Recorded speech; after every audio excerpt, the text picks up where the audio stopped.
Yeah, I think they can keep pace, and if it's not a function of them scoring the same amount, they'll probably do a better job in terms of situational football, overall discipline, taking away the most potent threats, the things that they traditionally You mean they're do. not going to allow Tyreek Hill to line up on the nickel back in the slot and play him one-on-one all over the field? Coach, you sure Belichick and them going to take that away, Coach? Well, a free release off the line. Coach, you sure? Might do that. They might do that. It's even when you watched last night and the Rams decided to throw the ball when they could have eaten up the timeouts, those situational things, I don't imagine New England will have the same Coach is talking about with. the Rams' last drive of the game after the Pat Mahomes interception. Robert Woods makes a brilliant play. He's getting ready to go out of bounds because they run a bootleg. He gets on the ground, calls himself down, so they have to burn that time out there. But besides that, there was nothing. Every play they called for the guy to catch the ball and be running towards the sideline. Yep. So that's not the way to run. I've never seen a 4-minute drill where they're trying to run out the clock, and they selected those plays that they did. And it was inside 2 minutes. It was 1 first down and the game's over. And what was most surprising to me about that is running the ball with Todd Gurley is not a give-up play. It's not like we have to throw the ball in order to get a first down. So to your point, the Patriots being smarter situationally, and what the Patriots will never do is commit the penalties the Chiefs often do. Not only the number of them, 13 penalties in the game, but the critical penalties. I texted you during the game. There was a spot where the Rams were in a 3rd and 30, and I half expected the Chiefs on the other side of the field to get some defensive contact penalty, automatic first down, because the Chiefs, while they have a lack of defensive talent, they also don't play the smartest of football on that side of the ball. They're attacking, they're ball hawking, they try to get to the quarterback, but they have some unforced errors. Now, I don't think the Patriots have the athletes that any of these best teams in the league do, particularly with a less than 100% Rob Gronkowski.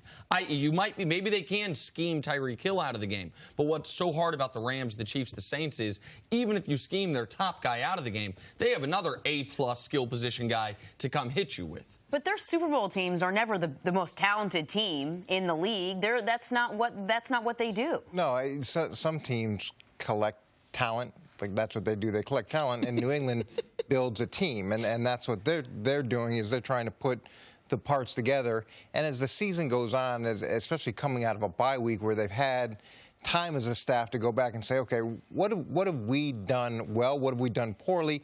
What do we need to correct? And then also be able to look at the remaining games on the schedule with a much bigger body of work and assess those things. To me, this is where they gain on other teams in the league during periods like this. And from a situational awareness and a clock management perspective, they're not going to give the other team extra chances. They're going to work the clock as much as possible. They're going to minimize the game or shorten the game when they feel like they're in a bad position. And I can guarantee in a championship situation, playoffs, winner take all, move on and advance, but they're going to carry the ball more than 20 times. And if they don't carry the ball more than 20 times, there's going to be an exact reason. They're going to throw the ball sideways and short 30 times. So you're going to see that they were trying to control the clock, that they had a theme from the time they stepped on the field, and then they went to a change of pace, something. But you're going to know at the end of the game what they were trying to do, and that's try to keep those quarterbacks off the field, try to keep all those weapons off the field. That's why it's not all about speed. Another thing the Patriots aren't going to do as far as situational football, Tyreek Hill at the end of those games. You think he was making some good plays by trying to return those kicks? No.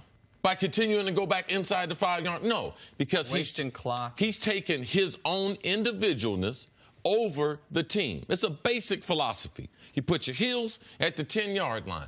Stay right there. If the ball goes over your head, you do not move. You can't take your wanting to be an individual because, oh, I got speed, because I got talent. You got to be able to play the game the right way. And New England is going to do those types of things. You score a touchdown late.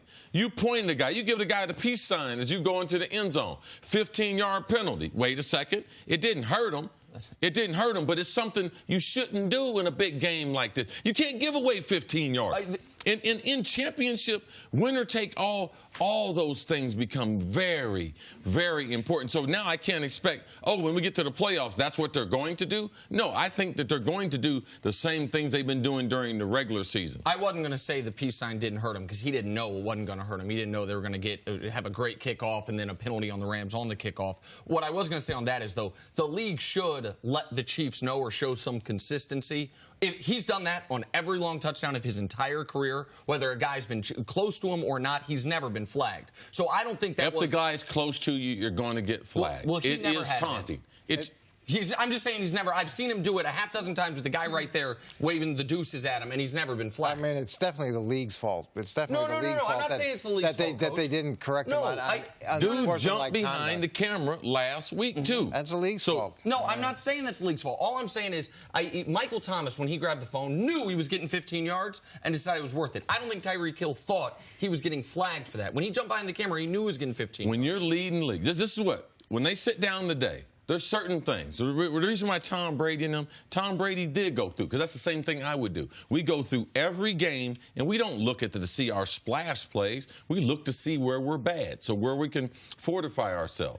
And if Kansas City, if they hadn't lost that game last night, I guarantee you they wouldn't be looking saying, hey, you know something, that play right there. We are creatures of habit. That was a huge, huge game. Last week's game was a huge game. When you win, the games get bigger and bigger. So what do the players do? Like, who's going to tell them? Like, when does it get bigger than them that they start? Andy, when does Andy, isn't that on the code? Andy told him last week, and he told him again this week. Correct.